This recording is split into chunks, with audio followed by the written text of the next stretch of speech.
بینەری بەڕێز سڵاوتان لەبێت. بەڵێ فەرموو کاک زانە ئەتوانیت وەڵامی پرسیارەکە بیتەوە. بەڵێ وەڵا حکوومەتی هەرێم نەیتوانیوە دەسەڵاتی حزب بەسەر ئیش و کارەکانی خۆی کەم بکاتەوە ئەگەر چی ئەو دروشمە هەبووە و بەڕێزمان جەلال 3 ساڵ پێش ئێستا پرۆژەی جیاکردنەوەی حزب و حکوومەتی ڕاگەیاند، بەڵام لە ڕنگدانەوەی لە ئەرزی واقع و لە ناو فەرمانگەکانە پێوە دیارە فەرموو یەک مناسبەی حزبی هەبێت دایرەکانی حکوومەتیش لافتی حزبیان پێ هەڵاواسرێ. ئێستاش لەگەردابی پۆلیس و پێشمەرگە و ئاسایش لە کات وەرگرتنی موچەکانیان ئابوونەی حزبیش تەسلیمی بەرپرسە حزبەکەی خۆیان دەکەن لە هەمان شوێن و زۆر مەسئلە هەیە ڕوبەڕووی بەڕێز سەرۆکی حکوومەت کراوەتەوە. من لەوانەیە لە هەندێک لە کۆبوونەوەکان بەشدار بووم وتیتی پێم نەکراوە بۆم ناچێتە سەر و ڕێگانادەر حیزبەکان و حزب گرفت بووە لە ڕێ ئەم حکوومەتە. ئەم حکوومەتەی ئەم کابینەی ئێستای حکوومەتی هەرێم بێزگە لەو خاڵانەی کە پێشتر جەنابەت بە کاکجووتیارەتورد سێبەری ڕێکەوتنامەی استراتیجی بەسەرەوەیە کە ڕێکەوتنەشی زۆر گرنگ بوو بۆ کاتی خۆی کۆتایی بە شەڕی ناوخۆهینا دوو ئیدارەی کۆتای پێهینا، بەڵام نکولیش لەوە ناکرێت ڕێکەوتی استراتیزی ڕێکەوتنی دابشکردنی پۆست و پارەیە. یەک هەر لە فەڕاشێکەوە تا سەرۆکی وەزیران کۆتایی پێهاتوو دابش کراوە لە نێوان دوو حیزب ئەگەر حیزبەکانی تریش بەشداری حکوومەتیان پێ بکرێت تەنها موەزەفێکیان هەیە بە عنوانی وەزیر یان وەکیل وەزیر و هیچ کە نییە. و هەروەها میزانیش جەنابی باسی میزانی دەکات خۆ دەبێ باسی ئەوەش بکە ئەو هەموو کەم و کوڕیانەی لە میزانی خراە ڕوو و تا ئێستا حکوومەتی هەرێم حیسابی ختامی ساڵەکانی ڕابردووی نەهیناوە کە بزانین ئەو میزانی بۆی پەسەند کراوە ئایا چۆن سەرف کراوە جگە لە چەندین خاڵی نادیە لە ناو میزانیە کە ئەبێت هۆی بەهەدەردانێکی زۆری سامانی گشتی ئەم وڵاتە. ئەمانە هەمووی شتی زەق و بەرچاو و خەڵک هەستی پێکردیە بۆیە ناتوانین بڵێن کابینەی ئێستای حکوومەتی هەرێم توانیوێتی دەسەڵاتی حزب کەم کاتۆ لەسەر قرارەکانی. زۆر سوپاس کاکزانە. من بەڕێی من کاکزانە برادەران ئێمە ئەگەر بە چاوێکی واقعانە سەری مەسەلێ بکەین، ئێمە بە چاوی شعارات و چاوی ئەوەی کە نا چی لە قازانجی خۆمە بێڵێم و چی دەزەرن من نێڵێم. من ئێستاش تەکی دەکەمەوە فعلا ئەم حکوومەتە لە 2 ساڵی ئایندە کاری زۆر گەورەی کردووە، بەڵام هەموو شتێکی کردوێ بە حکوومەت هیچ دنیا ناکرێت لە دنیا بتوانێت لە سیستەمێکی وایە لە واقعیکی کوردستانە بەم کێشە و بێشەیە بە شەڕی ناخۆ بە هەموو شتێکانمانەوە بتوانێت لە 2 ساڵە زۆر هەموو شتەکان تەواوکە لە ساڵ هەفتاشی تەواوکە. من قسەمەسە بەرنامەکەی لیستی کوردستانی بوو، بەرنامەکەی لیستی کوردستانی چەند جێبەجێ کردووە، بەڵام داواکاری ئۆپۆزیسیۆن داواکاری بەشەدەهین چۆنە. من نمونێ بۆیانەوە ئێمە لە جامیعەی سلێمانیە کە ئۆرگانێک یا مؤسسەیەکی گرنگی تعلیمیە لە وڵاتەیە ئەعلانمان کردو ڕاگرەکان بە منافەسە بێت چۆن جاکردنەوەی حیزب نیتر باشە عمیدی کولیە بەعرض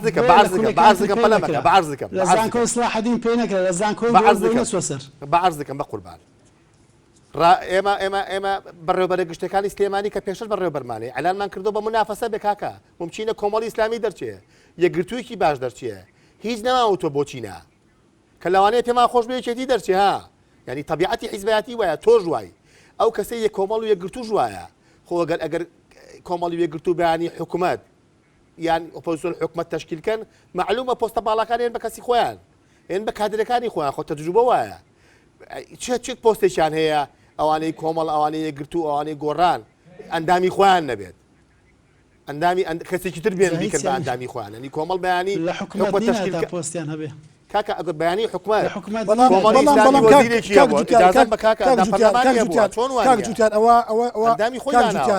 ئەوە شتێکە قسە لەسەر پرسی جاکردنەوەی حیزب لە حکوومەت وەکو بنچینێکی هەرە گرنگی چاکسازی لە هەرێمی کوردستان نەگە ڕەنگە تەنها با بڵێن دانانی ئەمیدی ژمارەیە کۆلیژ لە ڕێگەی CV و یا لە ڕێگەی بانگەش ئەمانە کاری باشە، بەڵام بنچینەی جاکردنەوەی حیزبی لە حکوومەت کۆمەڵێ بنچینەی گرنگی ترە. بۆ نمونە سادەترین شت ئەوەیە کە حیزب لە کوردستانە ئەتوانێت هێزی چەکدار بجوڵێنێ و فەرمان لە حیزب وەرەکەن. بۆ نمونە ئێستا سەرۆکی حکوومەتی هەرێمی کوردستان ناتوانێت فەرمان بە ئاسایشی هەولێر کا بۆ کارێک و ناتوانێت فەرمان بە ئاسایشی سلێمانیش کە بە سیفەتی سەرۆکی حکوومەت بەقەدەوەی ئەبێ بە سیفەتی جێگیری سکرتێری گشتی بیکە. نانە ئەوە بۆش کڵەر بۆ شێوەژنی ڕاستە ئێمە نەماتوانیوە ڕاستە ئێمە ئاسایشمان پۆلیسمان دەستگا هێزەکانی ناوخۆمان پێشمەگەمان وەکو پێویست نییە ئەتوانم بڵێم هەنگاو نراوە یا هەنگاو ئەنرێ وردەوەردە تەشکیلیکەینەوە ئەمە هەموو ڕاستە. ئێستا بۆ نمونە هێزی پێشمەگە پێش دیوە تەشکیلەکە لەسەر ئەساسی حیزبەتی نییە لەسەر ئەساسی لیاقەتە، بەڵام هێشتا تداخلی حیزب لە مەسەلی ناوخۆ لە مەسەلی پێشمەرگە ڕاستە جدیە هیچ کەسداری لەمە نییە چی بکەین بۆ ئەمە چاکەین من ئێمە و کۆیەکێتی وکو من بکو کادرێک و خەڵکیی وڵاتە پێم باش ئۆپۆزیسیۆن لەگەڵ بە حکوومەتێکی لەم شێوەیە چاکسازی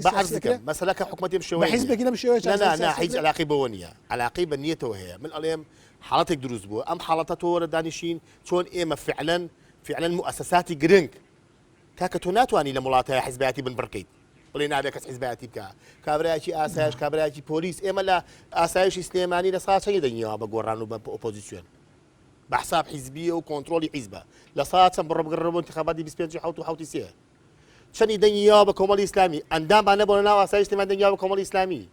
خۆ معلومەیتر خۆ نەماوە تۆ نەمانگرتۆ کاکە تۆ وەرە بزانین بۆ دەنگەداوە بە کۆمەڵی ئیسلامی ئەکرێشتیوە ئەگەر ئێمە کۆنتترۆلی حیزبیمان کردە ناو مؤسسەی ئاسایشە یان لە ناو فەرماندەی یا کاکە لە ناو پێشمەرگەیە لە ساچەی دەنگیەوە زۆر سوپاس کاک زانە ئەگەر هەمان ئیزراتیان لەگەڵ کراوە ناخر ئەسڵی کە دەنگی شارداوە نەنەوانیە نەزانراوە چێ کاک زاناجیان نەمانزانیوە چێ خۆ نەتگەڕای بەشەنەوە زەلامە سوێنی بێ مەڵێن کاکەوەرە جەنابەت تۆ دەنگداوە بەچۆ دەنگ ناوە بەچی ئەمە ناکرێم عملیەیە یعنی ئەمە مەسەلە شلاوە چییە لە بواری هەڵبژاردن بۆ نمونە جێڕابەوە کاک زاناجیان جا بە ئینسان و خۆی واقع سەربازگەکە بێ لە نێو دایری ئەمن بێ لەنە دایری ئاسایش بێ و چاودێرەکان هەموو لە خۆیان بێ ئەو کارماندە بەستە زمانە ناتوانێت بە ئازادی خۆی دەنگ بداتر خۆ ناوانە داوای کاکە بەڕقەم لامانە و لۆژ لاتە جەنابیش لاتە لە انتخاباتی 25 حوت لە انتخاباتی حوتی سێی بۆ پەرلەمانی عێراق بەڵێ لە ناو مؤسساتی ئاسایش لە پێشمەرگا لەکوێ دەنگدراوە بۆ ئۆپۆزیسیۆن نیسبەتەکەش زۆر بۆ ها دەنگدراوە ئیجراعات لەوانەیە لەگەڵ کەسێکا کرابێ کە مەسئولیەتێکی گەورەی هەبووە پێشتر ئەوە مۆزوعێکی ترا و ئەو ئیجراعاتە خۆ دەزانیت تداخلاتی ئۆپۆزیسیۆن خۆی و سەرۆکی هەرێم و مەسئولەکان وای لێ ئەو ئیجراعاتەش نەما لە ڕاستیە و کەسی ئیجراعاتی نەکردووە لەسەر مەسەلانە بەڵام واقعی باسکەین ئێمە بەڵێ ڕاستەم حکوومەتە دەردی خۆی یەکەم جار باس کرد ماوەیەکی بە جددی هەوڵایە بۆ چاکسازی ئەمە پێویستی بەوە هەیە ئێمە پرۆژەیەکی هەمەلایانەی جددیمانە بێ من خۆشبەختانە ئێستا ئەیخوێنمەوە لە بەردەستمایەوە دوو پرۆژەکەی با بڵێن پرۆژەی ئۆپۆزیسیۆن بۆ چاکسازی و پرۆژەی هەردوو حیزبەکە بۆ چاکسازی لەیەکەوە زۆر نزیکن زۆر خاڵی مشتەرەکیان تایە سوپاس کاک زانە ڕخنەیەکە لە ئۆپۆزیسیۆن نەژێرەیە ئەویش ئەوەیە کە بە هیچ دوعایکی حکوومەت ناڵێ ئامین و هیچ چەشنە هەنگاوێکی حکوومەت بۆ چاکسازیکردن دانی خێری پێنانێ بەقەت ئەوەی دەیەوێ هەموو کردارێکی حکوومەت بخاتە ژێر چاودێریی ڕخنەگرانەوە لە پێناو تەوزیفکردنی بۆ مەسەلا سیاسیەکان ئەمەش هەم بەڕای هەندێک لە خەڵک هەندێک لە چاودێران هەم واقعی واقع و بینینی واقع شێوێنەیە هەمیش وشیاری سیاسی مرۆڤی ئێمە لە واقع تێکە و ڕێگەنە حقیقەتی ڕاستەکان بینێ تۆ لەسەر ئەمە تێگەشتنت چییە؟ من شەوی ڕابردوو لە هەرسێک کەناڵەکانی ئۆپۆزیسیۆن گوێم لێبوو کە لە مانجی تەمووزەوە حکوومەتی هەرێم 20 سعات کارەبای نیشتیمانی ئەداتە هاوڵاتیان یعنی ئەم قسەی جەنابەت بەڕەهایی وانە بە هیچ دوعایشی نەڵێ ئامین زۆر پرۆژەی باشی شێ من ئەبینم لە کەناڵەکانی ئۆپۆزیسیۆنیش باز دەکرێت بەڵام ئەمە بینە سەر تێگەیشتنی ئێمە بۆ ئۆپۆزیسیۆن ڕۆڵی سەرچی ئۆپۆزیسیۆن لە چیدایە لەوەدا کە کەمکوڕیەکان بدۆزێتەوە بۆ حکوومەت حکوومەتیش ئیزراعاتی خۆی بکە بەرامبەر ئەو کەم کوڕیانە من گوێم لە لێدوانشی ئەردۆغان بوو کە باسی سەرۆکی معارەزە ئەو کاتی خۆی دەکرد دەرێ حەقە لە هەموو شارەوانیەک ئێمە پەیکەرێکی زیوی بۆ دروستکەین لەبەر ئەوەی ئەو ئەگەڕێ بە دوای کەم و کوڕیەکانمان ئێمەش هەر ڕێک کە هەستمان پێکرد ئەچین بە زووترین کات چارەسەری بۆ دەدۆزینەوە بەڵام ئێمە لەو پرۆژەیە کە ئۆپۆزیسیۆن تەقدیمی کرد باوەڕی وایە کە چاکسازی بەم حکوومەتی ئێستا ناکرێت لە کاتێکا تۆ باوەڕ دو حکوومەتە کۆمەڵی هەنگاوی گرنگستاوان ناڵێن تۆ بە زۆر ساوا فەقیرانەوە ناڵێن خۆیان ئێستا ئۆپۆزیسیۆن ئۆپۆزیسیۆن ڕازیاوازەکەی لەگە هەردوو حیزبی دەسەڵات لەسەر مەفهومی حکوومەتی بنکەفراوانە ئۆپۆزیسیۆن دەڵێ حکوومەتێکی نوێ دروست بکەین ئەو تۆ ناوی لێ دەنێ بنکەفراوان بە تعدیلێکی وزاری چەند وەزیرێک لابێت چەند وەزیری بێنزیان ئەوە نابێ نەخێر حکوومەتێکی نوێ بە بەرنمەیەکی نوێ کار بکارەسە ئەو بەرنمەیە کە هەر پێنجدا دەیکەنە ڕێکەوتنامێشی سیاسی و پاشان لە ڕێکوت لە پەرلەمانیەکانی خۆیان بە شێوەیەکی یاسایی ڕێوشێنی بۆ زۆرمان فەرق نییە ڕێگەی ئێستا پێم وارێ دەکەین هەرچەندە پرۆژەکەی هەردوو حیزب بەداخەوە تێکەڵ و پێکەڵێکی زۆری پێوە دیارە و زیاتریش مەبادیە نەسۆتە ناو تەفاسیلەکان ئەمە حەزمان دەکرد لە ڕێی هەندێک لیژنەی پسپۆڕەوە ئەم پرۆژێ نووسرابەوە کە دەیخینیەوە زۆر بە ڕۆشنی بەوازحی تێی بگەی کە چی ئەەکەن و چی ناکەن هەندێکی هەرۆکو قسەی گشتیە هەندێک سەرەتاکانی و هەندێک تەوەریەکەم و ئەوانە هیچ شتێکی ئەمبەلی پێوە دیار نییە بەداخەوە ئەم کابینەی ئێستای حکوومەتی هەرێم پێویستی بەوە هەیە کە دەستکارێکی لە ڕووی سیستەمەوە بکرێت ئەگەر ئێستا بە هەمان شێوە کابینەیەک دروست بکرێت بەس لەسەر هەمان سیستەم هیچمان نەکرد کێشە لە گۆڕینی کەسەکاندا نییە بەڵام چۆنیەتی حکومکردنەکە لە هەرێمی کوردستان و چۆنیەتی بەشداری پێکردنی لایەنەکان بە پێی قووەت و هێزی خۆیان لە پرۆسی دروستکردنی بڕیار لە بەشداری پێکردنی لە چاکسازیەکە ئەوە گرنگە ئێمە تا ئێستا بزانە ئەو گوتمان حکومەتی زۆری نییە و بە کەیفی خۆیان پۆستە باڵەکان دابەش دەکەن باشە پەرلەمان خۆ پەرلەمان هیچ پەیوەندی بە حیزبی زۆرینە و کەمینەوە نییە ئەبێ پێکهاتەکانی پەرلەمان لەنا ئەو موسسەی پەرلەمان ڕنگ بداتەوە لە سەرۆکاتی پەرلەمان سێ کەسمان هەیە یەکەشی تێدا نییە کە ئۆپۆزیسیۆن بێ یان لە چەند وەزەفی پەرلەمان هەیە لەوانەیە بە 50 دەست بژمێرە کە لایەنەکانی ئۆپۆزیسیۆن بن چەند بەرپرسی هەیە لەناو موسسەی پەرلەمان ئەو هێزە سەربازی و ئەمنیە کە پەرلەمان دەپارێزێ بەلایکەم پەرلەمان ڕنگدانەوەی پێکهاتەکانی بێ کاک جوتیار بەس لەوە ئەکرێکە زۆر چاودێر قسە لەسەرەوەکەن کە ڕێکوتنی استراتیژی بینی پارتی وەکێتی لە ناوەڕۆکیان بۆتە ڕێگرێک لە بەردەم چاکسازی سیاسی لە هەرێمی کوردستانە کاکزانا شووتی لە ناوەڕۆکە ئەو ڕێکوتنە لەسەر پۆست و پارە من پێما بێ دەستکەوتەکانی ئێستای کە کورد بەڕاستی کوردی خۆ چوارچێوەیەکی باشەوە و ئایندەیەکی باشی بۆ دروستەکان لە مستەقبەڵ ئەم ڕێکەوتنەیە ئێمە هەردوو حیزبەکە باشە ناسین و لە وڵاتە هەرژیاوین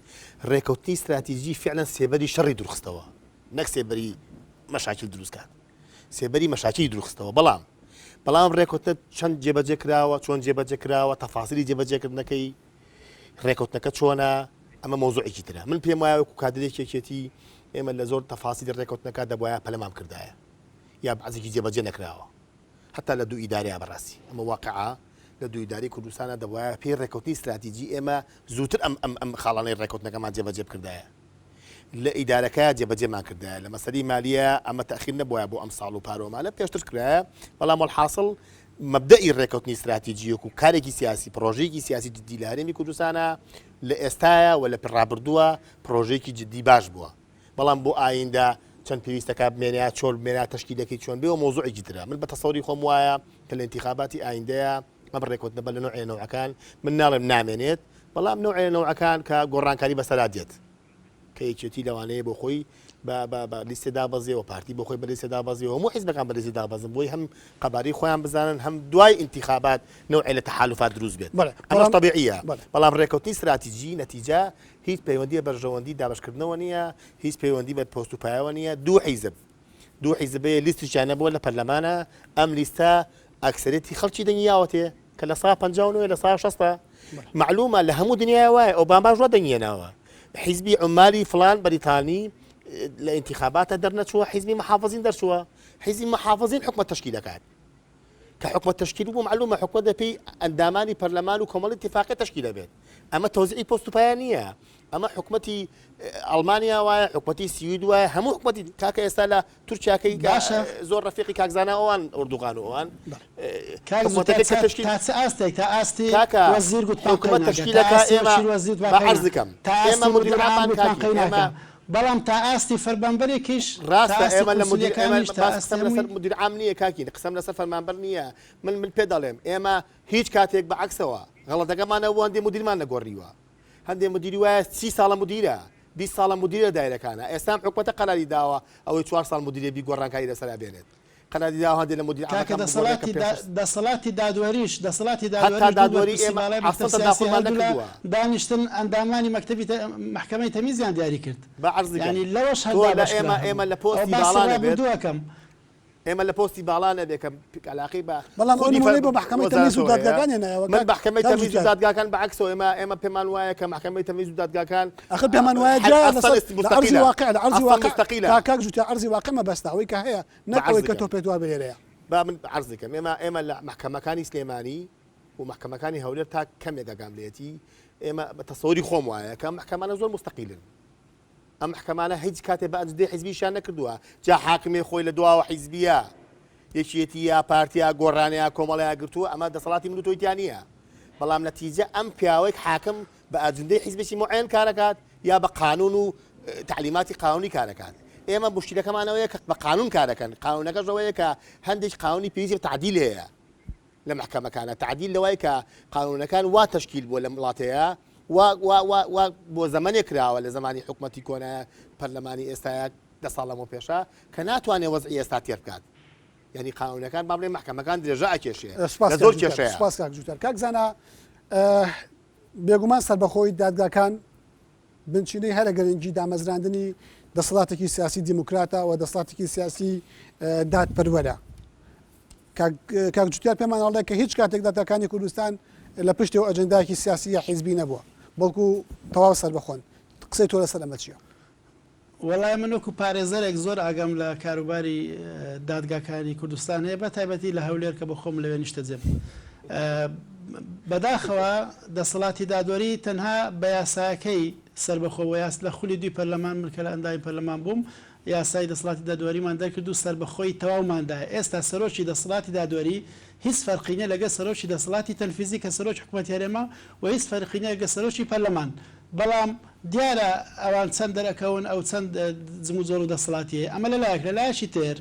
ئەم حاکمە بەڕێزانەی کە بوونە حاکم ئایا دەرچووی پەیمانگەی پێگەیاندنی دادوەرانن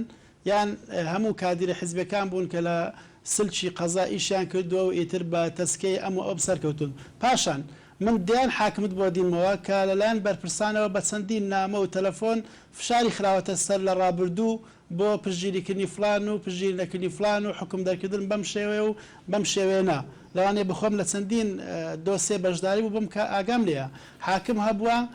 فەرمانی گرتن دەرئەکا بێەوەی بزانێ ئەم کەسە حەقی گرتنی هەیە یاننا تەنها لە جیاتە ئەمنیەکە یان زیاتە حیزبەکە مخاباراتێکە پێگوترایە فەرمانێکی گرتن دەربکە بە ناوی فلان و فلان تەواو ئیتر ئەم قسەیە کاوسەیەکە فەرمێ بە هیچ شێوەیەک لە ڕابردوو کاکزانە بە هیچ شێوێ جازم بە بۆ تاوەکەم خواگەی جازم ئەوانە بووە با جازم بەیەکە بۆ تاوەکانی هەرێم وەک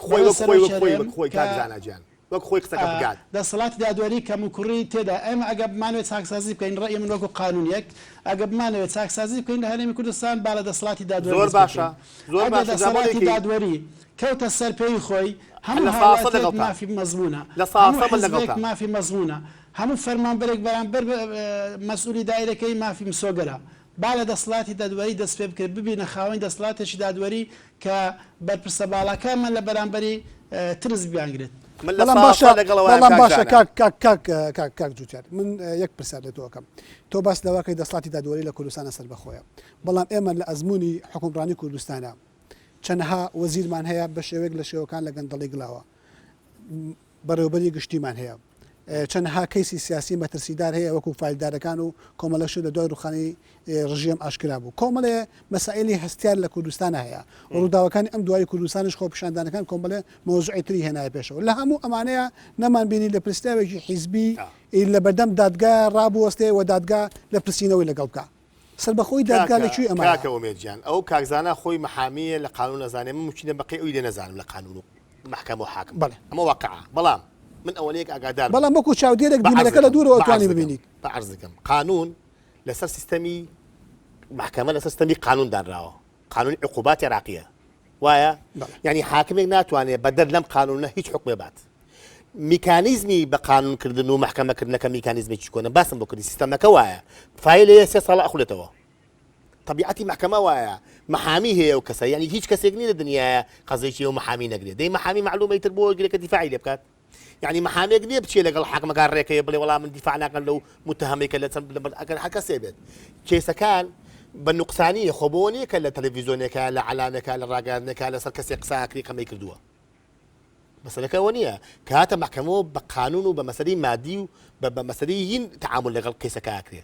لەگەڵ ئەو مەسەلەی ئاکرێ ئەمە ئەخەیانەیە من پێم وابێ حەقی وایە ئێمە هەمومان من لە ساسەڵ قسەی کازانە ئێمە فعلا محکەمەمان بەقوتکەین فعلا نبي حاكم بقوة بحاكم خوشي دوري هي شن من طبيعية حاكم الرفيق من لوانية مرحبا يكشفكم يا مسؤول يا فلانية شن بقسية كات أتواني حاكمنا قانوني بكابو كسيتي مسؤول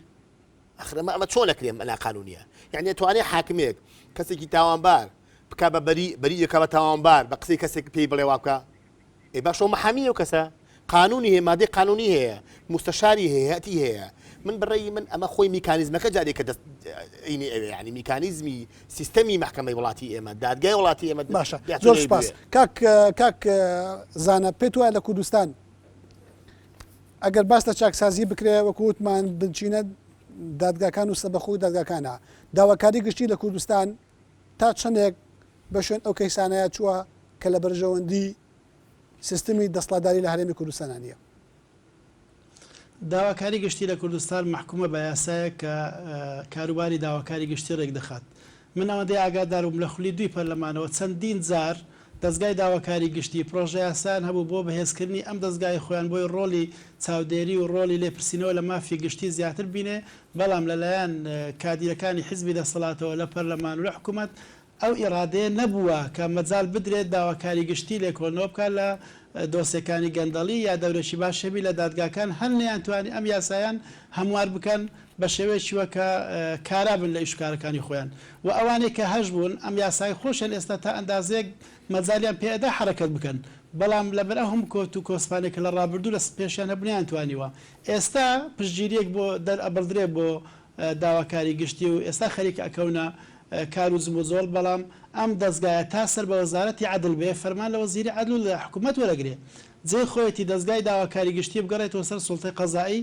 لە ڕووی ئیش و کار و فەرمانەوە و یاساکەشیان بە شێوەیەکی وا بۆ تعدیل بکرێت کە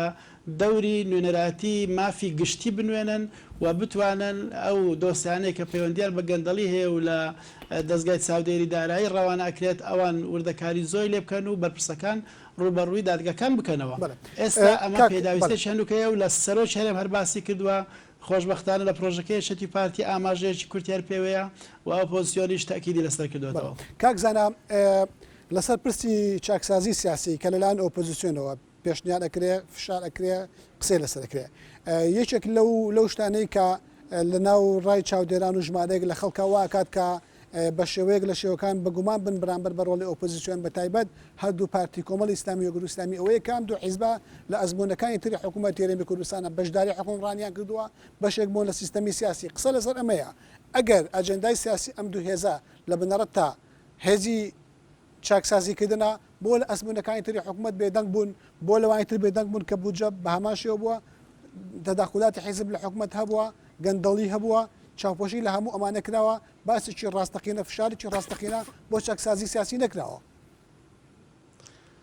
باشە لە کابینی ڕابردوو من شاهدی حاڵم و لەوانەیە لە هەندێک لە لیژنەکان بەشدار بەم راپۆرتی چوار حیزبەکە راپۆرتێکی مەشهورە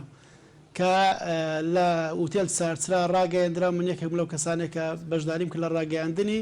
دەستی لە سەبرینەکاندانە پرۆژێشی پێشکەش بۆ حکوومەتی هەرێم چاکسازی بوو و لەو کاتێکە ئەو حیزبانە لەناو حکوومەتی هەرێم بوون گلەیشمان لێ دەکرێت لایەن بەرپرسانی حیزبی و پەرلەمانیش دەیانگۆ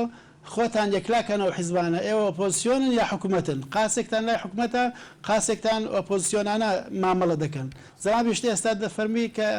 قسەتان نەکردو و دەورتان نەبووە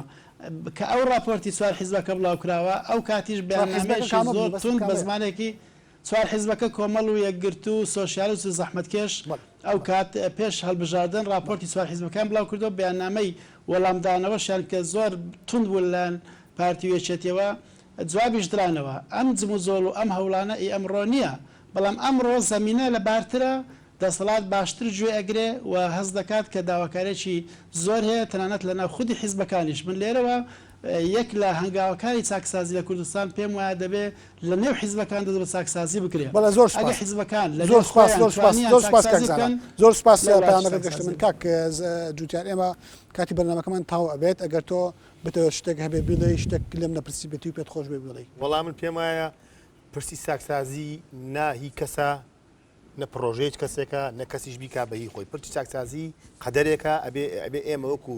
هەرێمێ لەم مەنتیقەیە دەستی پێ بکەین بە جددی بکەین چیمان کردو زۆر باشە بۆستین و دەراسەیەکی وردی وەزئی خۆمان بکەین لە هەموو ڕوویەکەوە هینی نەوی ئۆپۆزیسیۆنە نەهینی حکومڕانە نەهیم حیزبانەیە دەبێت دەردی کاکزانە خۆی وتی تاک بە تاکی کۆمەڵتیا بەشداری بکات دەبێت حیزبەکان سیستەمی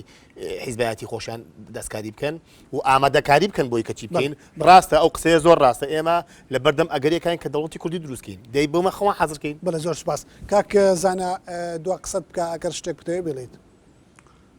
من زۆر دڵخۆشم بەوەی کە هەنگاوی یەکەم دانرا بە واقعێکی پڕکەم کوڕی لە هەرێمی کوردستان هەنگاوی دوام پرۆژە ئامادەکراوە بۆ چاکسازی بۆ چاکردن هەنگاوی سێم هەز دەکەم ئێرادەیەک هەیە بۆی ئومێد دەکەم کە ڕێکەوتنێکی استراتیزی ئەم جارە دروست بێ نەک لە بینی یەکێتی پارتی بەڵکو لە بینی هەر پێنج حیزب هەموو خەڵک بۆ هەموو هەموو خەڵک بەجاری کات زۆر سپاس بەڵێ بینەرانی بەڕێستەوەی استراتیزی بۆ گەیشتن بە دەوڵەتی کوردستان زۆر سپاس بۆ مولایەک بینەرانی بەڕێزەوەی گوێتان لەبوو گفتووەکردن بوو سەبارەت بە ڕۆژی شاکسازی سیاسی لە هەرێمی کوردستاندا بە میوانداری هەرێک لە بەڕێزان جوتیان نووری ئەندامی ئەنجومەی ناوەندی کێتی نیشتیمانی کوردستان و زانە ڕۆستایی چاودێری سیاسی بینەرانمان دەتوانن لە ڕێگەی ئیمێلی تەباداشنا tv.com سەرنج و پێشنیارەکانی خۆیان بگەین بە بەرنامەکەمان زۆر سپاس کە بینەری بەرنامەکەمان بوون و کاتێکی خۆش بۆ هەموو لایەک.